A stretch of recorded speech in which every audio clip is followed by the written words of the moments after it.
Sir, do you have any known enemies?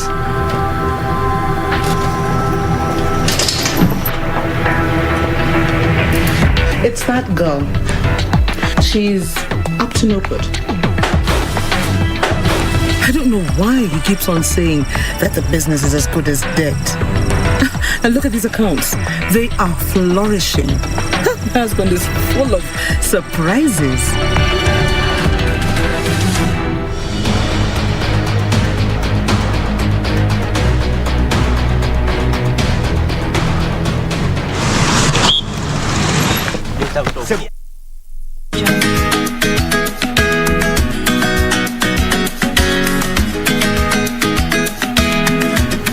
Kama mbaya itakuwa mbaya tu. Mume wangu, punguza pressure basi. Nipe habari. Kukoje huko ndani? Bwana Seneta. Huyo bwana Seneta na gavana maadui wakubwa sana. Ndio kinachonishangaza. Nini umbea kila siku na neno moja? Mwambe mara ngapi? Alafu wewe unafuka wewe. Nini? Mimi ndio nikufundisha.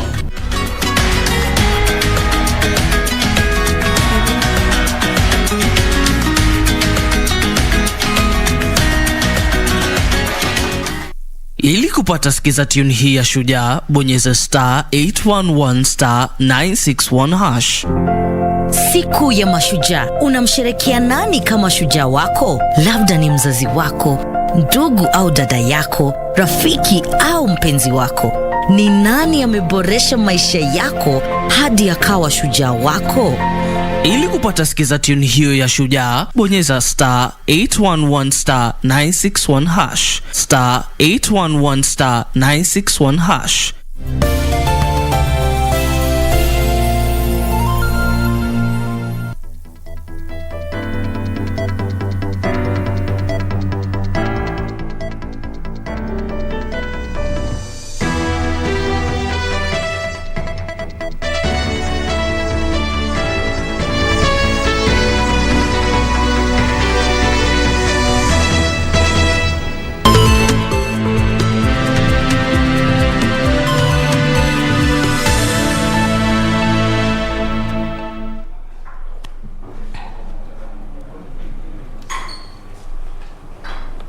Good afternoon. I trust you're having a lovely Saturday so far. Well, this is Lunchtime News and we have a comprehensive bulletin lined up this afternoon.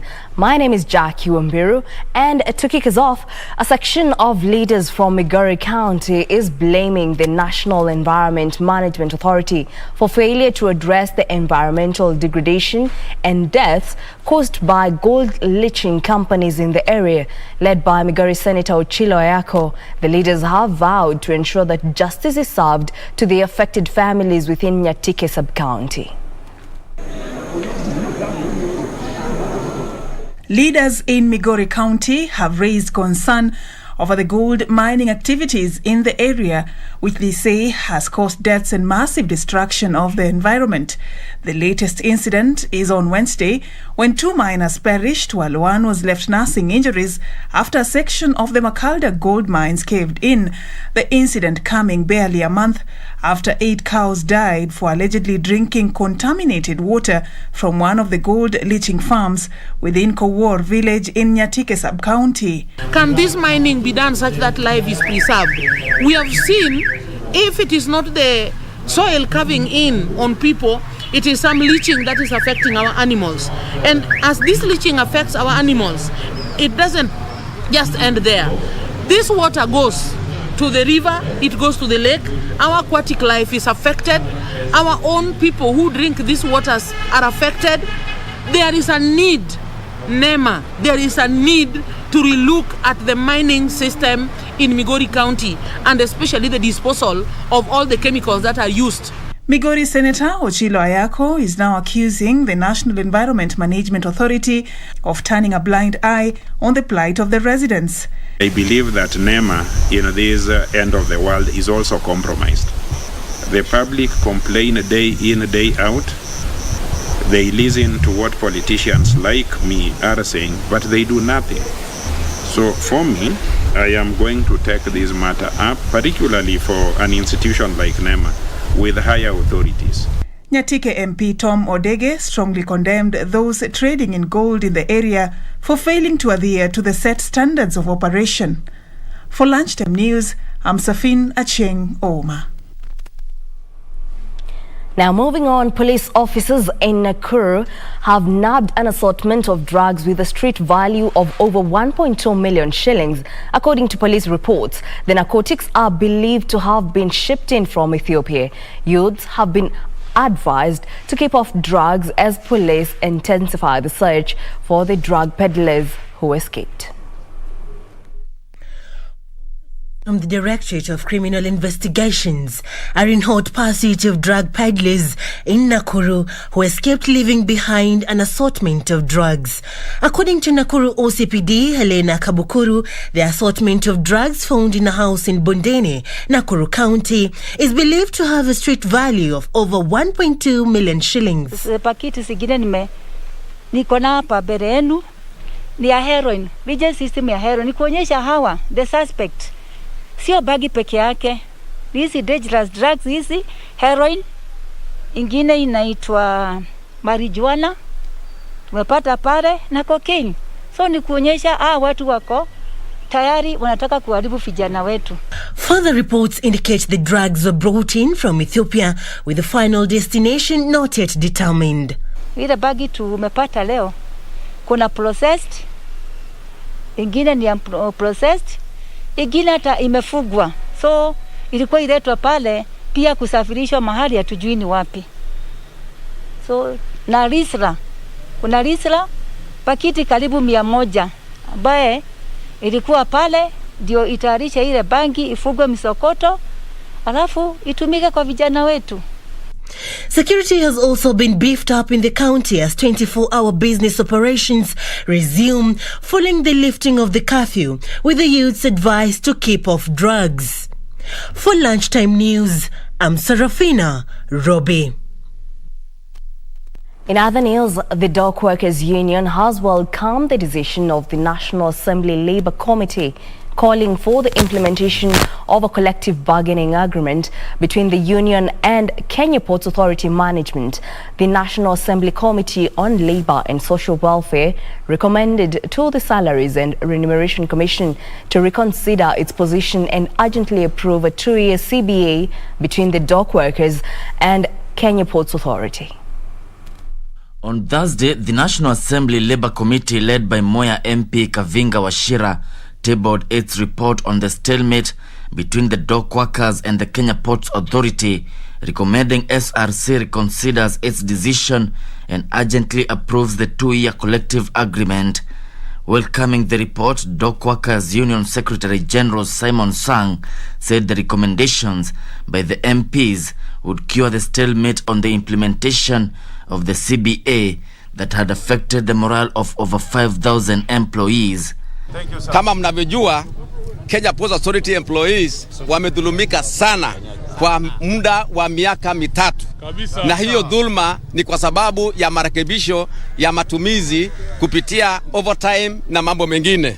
The CBA the Workers Union and KPA signed includes a salary increment of 10% spread over 2 years beginning 2021-2022. The Salaries and Remuneration Commission, however, had advised the Kenya Ports Authority not to honor the agreement despite Treasury availing the required funds. Kuanzia 2022-2023, ile CBA ambao tutafanya haitakuwa inalinganishwa na National Wages Guideline. Tunatoka tutalinganisha au kuambatanisha na Wages Guideline ya ports za ulimwengu. Kevin Wachira, Lunchtime News. Meanwhile, a father in Busia has been arrested in connection with the death of his son. Leonard Jambo is said to have killed his 17-year-old son in Nabisiongo village in Matayos sub-county. The father is alleged to have attacked his son for stealing ties from his cart, leading to the death. Family members say the suspect was violent and a troublemaker in the village.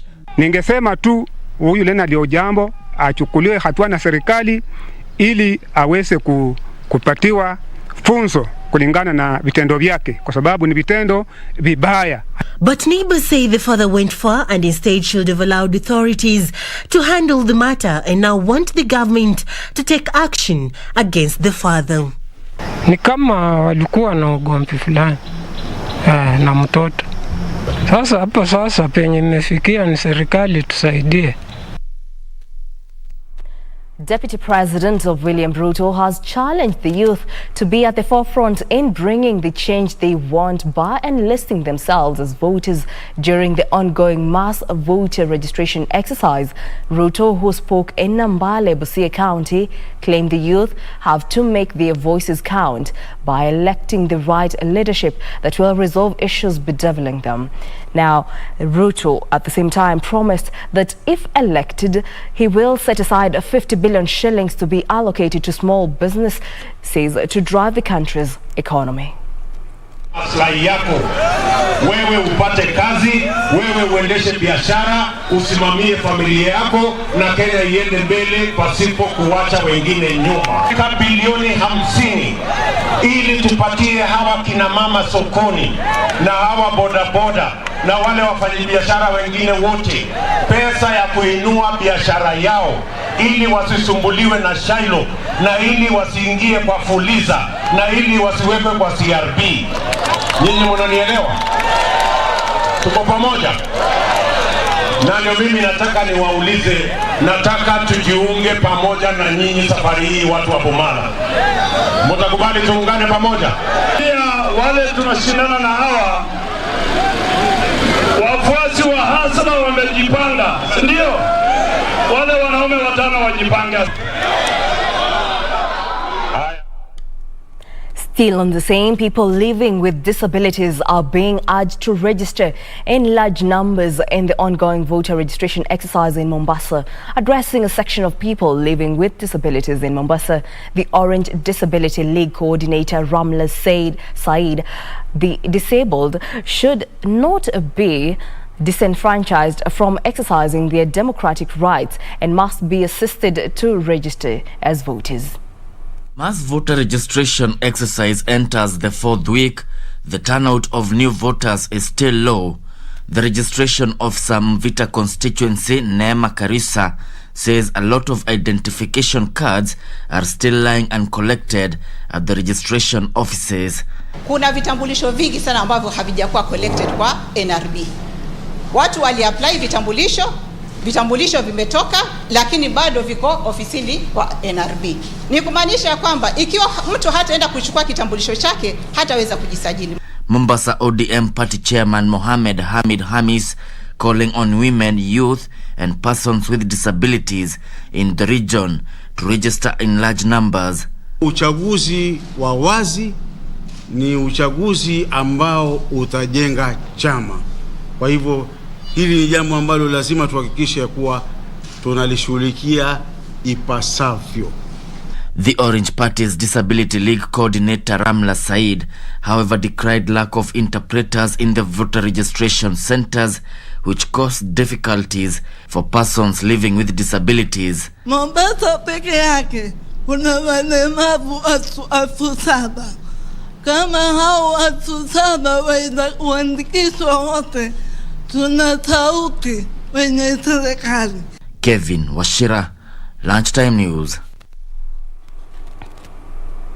Pastoralist community in Isiolo County have been urged to brace for hard times ahead as weather forecasters predict a delay in the seasonal October to December rains. Isiolo County Director of Meteorological Department John Nguyo, who launched a food relief program in the region, cautioned against over-reliance, calling on locals to embrace sustainable agriculture. Scientists and indigenous weather forecasts in Isiolo County have urged the communities living in the county and its environs to take actions to minimize the loss of livestock by selling some of the animals, owing to the looming drought and delays in the October-December rain season. According to Isiolo Director of Meteorological Department John Nguyo, the prediction by the Samburu elders, which was derived from slaughtering goats and observing their intestines, echoed the scientific findings of the department that the rains in the region would be unevenly distributed, with some parts expected to receive no rainfall. Device the communities wakati mwingine wawe on lookout, wawe waangalifu, kwa sababu hata wakati hakuna mvua kuna wakati kuna kuwaga na hiyo flash flood. Mambo ya mawingu tunaangalia, mambo ya nyota tunaangalia, tunachinja mbuzi tunaangalia mara, na tukaona tuko na uoga ya maybe mali yetu itakwisha. Tuko uoga. A situation that could worsen the already dire situation. During the launch of the food relief program in the region, the community was cautioned against over-reliance on livestock, with the government agencies teaming up with non-state actors to promote sustainable agriculture. So as pastoralists, we should emphasize on diversification. Tuache mambo ya ng'ombe peke yake, tuende mambo pia ya kidogo ya mambo mengine ambayo yanasaidia sisi wakati wa jelali. The collaboration between the indigenous weather forecast and the Kenya Meteorological Departments is aimed at increasing the community's uptake on weather-related information for purposes of prior and adequate preparation of disaster-related eventualities. For Lunchtime News, I'm Gladys Mungai. Well, that brings us to a break at the moment.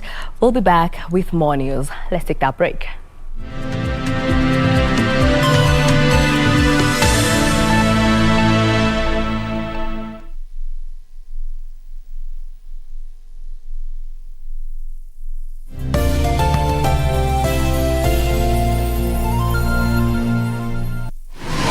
Log on to the KBC website at www.kbc.co.ke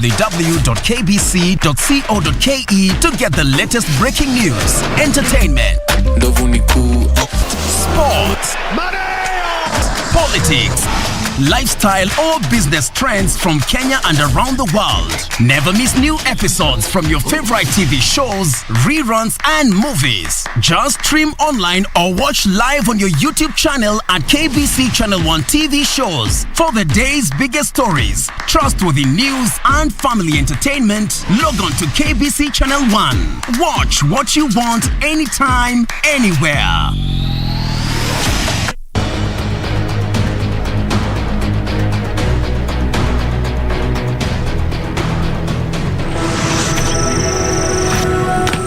Sir, do you have any known enemies?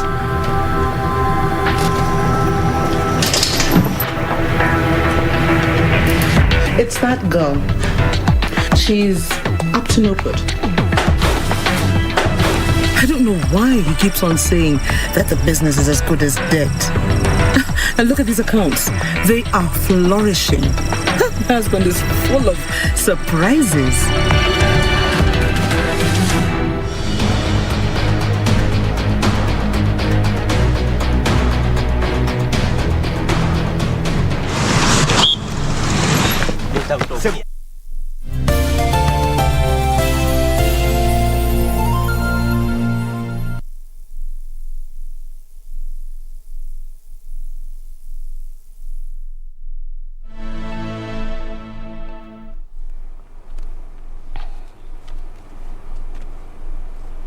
Welcome back. Now let's proceed. The county government of Nakuru has announced plans to construct 2 modern fire stations in Naivasha and Molo sub-counties in a bid to address the rising cases of fire incidents in the county. The county also plans to modernize its fire department to meet international standards. Speaking during a donation of foodstuff and blankets to 50 families who lost their homes to fire 3 weeks ago, Chief Officer in charge of Disaster Management in Nakuru County, Ann Jenga, confirmed that plans are at an advanced stage to construct 2 more fire stations. So we are very soon. We are going to. We are building a fire engine at Molo, a fire station. Sorry, at Molo, and also a fire station in Naivasha, so that we are able. Because I have already cited that the most common disaster is fire. Jenga said the move has been informed by the frequent fire outbreaks in the vast county. His Excellency the Governor has instructed my department or advised us to make sure that fire is a first priority in its management. Beneficiaries of the donation hailed the county government for coming into the rescue, saying they were left with nothing. Na mimi naweza pongeza county kwa kutukumbuka ambapo wametuletea hii msaada, at least tunaweza jiendeleza kimaisha. Tumekuwa tukipewa mahali pa kulala, wengine walikuwa nalala kwa shule, wengine kwa kanisa, lakini tunaomba kama serikali inaweza tusaidia hizi nyumba turudishiwe ndio tuweze kurudia maisha yetu. Yusuf Hilo, Lunchtime News. A management plan has been set up in the Maasai Mara seeking to involve the local community so as to resolve any existing conflicts around the game reserve. The community around the Mara has hailed the move, agreeing to set aside their differences for the sake of the great Mara ecosystem. While holding a day-long consultation meeting with over 200 people living near the Maasai Mara Game Reserve, Narok Governor Samuel Tunai says the move to include the locals in the management plan is timely and will help the game reserve that is ranked as the 8th wonder of the world. Tuje tuweze kuendelea na consultation, kusungumuza na wao, tujue vile tutaendelea kuishi na wao. Tunai now says the county government has been giving 19% to the local community who have leased the land for hosting wild animals. Iwe sustainable for future generations, ama for posterity. The communities are very, very important segment of that society. Narrow Council of Elders Chairperson Kelena Olenchai and other elders say they have agreed to put aside their differences for the sake of the Great Mara, which was set aside by the ancestors. Isiende katika management isiyofaa, ibaki katika management ya serikali ya county bila kuingia mkono ya mtu mwingine yeyote. The community now hopes the management plan of the reserve will be transparent without any external influence. For Lunchtime News, I'm Serafina Robbie. In other news, of West Pokot Governor Professor John Lonyangapuo has issued a stern warning to his staff over laxity in discharging their duties and engaging in early campaigns. The county boss, who has made changes to his cabinet to streamline service delivery, called on the members of public to report any rogue officials to the relevant authorities for action to be taken. Financial stewardship and discipline. The county boss has expressed concerns over some of his senior members of staff who have engaged in early campaigns at the expense of service delivery to the locals. Lonyangapuo warning that rogue officials will not be spared. Mambo ya kasi ya serikali lazima iendelee na ifanywe kwa bidii zaidi kuliko hapo awali. Hiyo bidii ya utenda kazi isirudi jini hata ukiwa na tamaa yako ya private na personal. Lonyangapuo further ordered that all county vehicles be parked in the county yard at the set time and that the staff found misusing public vehicles will be answerable. Itaambia watu ya check unit, itaambia makari zote, itaambia police wachunge. It is not a joke. Hata kama wewe ni mpokot kama mimi, tunaweza kuongea wena wedo, lakini sio kwa kazi ya government. The governor urged those who wish to campaign to step down and concentrate on their mission. Isofar reporting for Lunchtime News. Still on matters of health, the Kenya COVID-19 Fund, in partnership with Equity Group Foundation, has donated personal protective equipment to St. John Paul II Hospital in Isiolo County to advance the fight against COVID-19. Equity Bank's operation manager in northern Kenya, Maalim Hassan, says the PPEs will go a long way in protecting healthcare workers. The war on COVID-19 in Isiolo County has received a shot in the arm, courtesy of Equity Bank and the COVID-19 Fund. St. John Paul II Matake Hospital is the latest recipient of personal protective equipment, which will be used by healthcare workers in their day-to-day combat against the deadly virus. We must protect the general who are in the front line, and the general in front line are now the health professionals, and therefore the bank deliberately decided to put aside massive resources across the country to support or distribute PPEs to the 47 health hospitals across the county. Equity Bank's operation manager in Northern Kenya, Maalim Hassan, says the war on COVID-19 is a collective responsibility. As a bank, our mission is very clear, our purpose is very clear. We exist to transform. The purpose is we transform life, we give dignity, we expand opportunity, and we say, hey, the bank decided we can't watch the world like this. And what intervention can we be able to do? The Matake Hospital Administrator, Sister Mercy Githinji, said the provision will enable the facility to address crucial areas such as testing and handling of cases of infections. Tumekuwa hatuwezi tukachanja watu, tumekuwa hatuwezi tukaweza kupima ama kuconduct ile COVID test kwa sababu tulionerea hata tukiweza kupata the test kit, then kuna ule upungufu wa PPEs na pia na riski ile maisha ya wafanyikazi ambao tuko nao bila PPEs. Lakini tunayo furaha tele leo. Yusuf Hilo, Lunchtime News. The National Cohesion and Integration Commission has put on notice politicians who are fond of funding youth to cause violence in the country, especially during the electioneering period. The warning comes amid concerns of rising political temperatures in the country, with youth targeted by politicians to settle their selfish interests.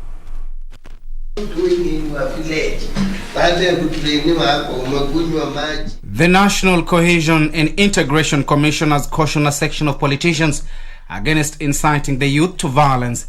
Let's unlock the early warning and early response system so that we're able to communicate with our security team in time in terms of the indicators that are emerging, if there are issues you think that are likely to cause havoc. Speaking in Eldoret during a sensitization workshop of peace actors from Uasin County, the commission said it is working with security agencies to track those who are trying to fund violence. We are going to ensure, as a county, peace forums will be in our performance contract. How late are we engaging our people?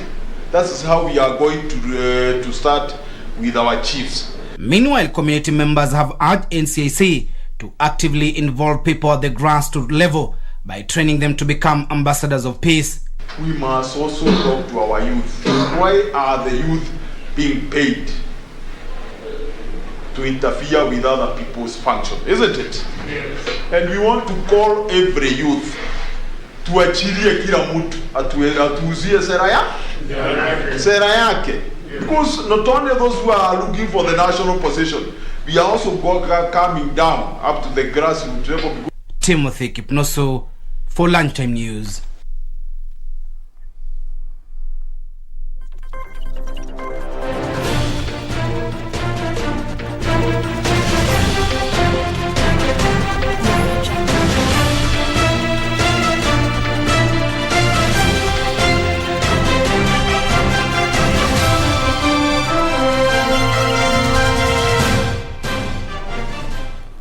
And now in the sports arena, Tusker FC were knocked out of the CAF Champions League after a 4-0 loss to Zamalek at the Borg El Arab Stadium in Egypt. Having lost 1-0 in the first leg, the defeat saw Tusker FC drop to the CAF Confederation Cup playoffs. FC were knocked out of the CAF Champions League after losing 5-0 on aggregate to Egyptian giant Zamalek SC in the second leg of the first round match played at the Borg El Arab Stadium. The Brewers headed into the match having lost 1-0 in the first leg last weekend to the Egyptian champions in a match played at the Nyayo Stadium and needed to progress with a win. Ibrahim Obama scored 2 goals as El Ghazeri and Ashraf Ben Shaki scored a goal apiece to propel the 5 times African champions to the group stages of the 2021-2022 CAF Champions League. The Kenyan champions will now turn their attention to the CAF Confederation Cup, where they will be grouped alongside one of the winners of the ongoing first round, which continues today. Well, that brings us to the end of our bulletin this afternoon. Thank you for choosing Lunchtime News. For more news, check out our website at kbc.co.ke. My name is Jacky Wambiru. Our sign language interpreter is Byron Abuli. Have a lovely afternoon.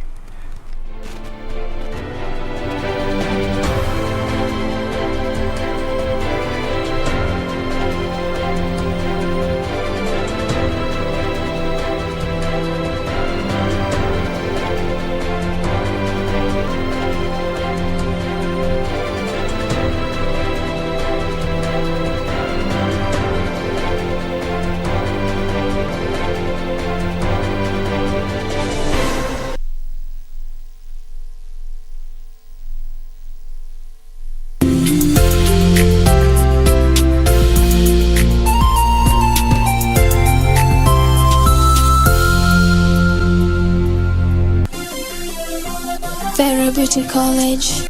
Vera Beauty and Fashion College, with branches in Nairobi, Eldoret, Thika and Meru. Did you know that we are a TVET approved institution? We offer courses in fashion design, interior design in soft furnishing, event decoration, flower arrangement, event planning, hairdressing, barbering and dreadlocks, beauty therapy, makeup, nail technology, spa massages, teaching skills, TOT, solo business management, and many more.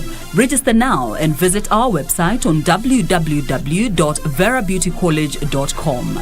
You can also call on 0725 923 550 Nairobi branch, 0728 087 689 Eldoret branch, 0722 227428 Thika branch, 0725 000-706 Meru branch. Vera Beauty and Fashion College, a TVET approved institution.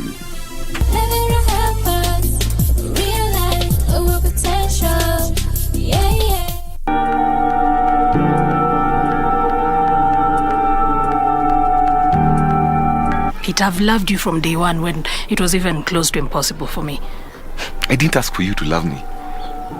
Respect, Christine. It seems you have a lot of savings then. Me, I'm a baby girl. I deserve soft life. Si lazima ikuwe pesa yangu.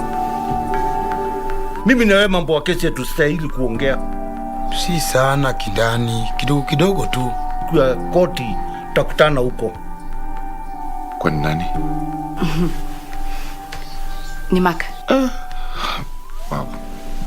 Stop asking questions.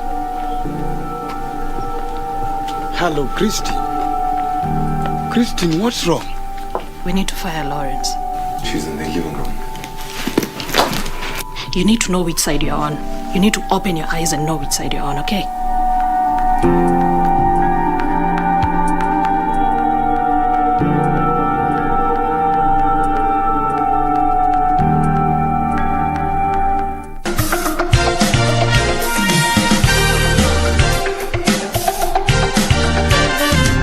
So, Nicholas, we've had us talk about you. Do you feel like sometimes in a room people ignore you, they talk about you, it's like you're not there in the room? This experience has experienced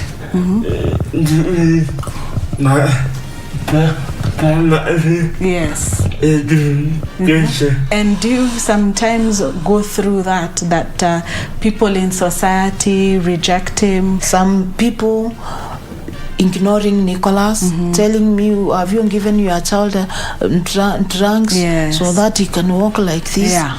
Then you have to take time and answer that person.